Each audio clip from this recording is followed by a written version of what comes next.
Ayos ka ng lalamunan ko, paos. Hindi mapaos ang lalamunan ko, diba? Ikaw nila nag-aawa. Ayun, tama na. Naipon na yan. Arit pa ako. Naipon na nga eh, oh.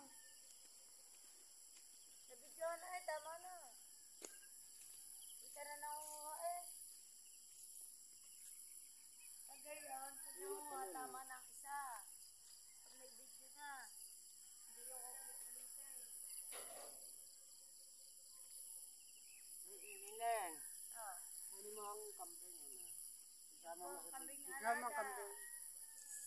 Ikaw na magbigit para nakakapagsalita. Ay, kasi hindi marunong magsalita. Yan po yung kambing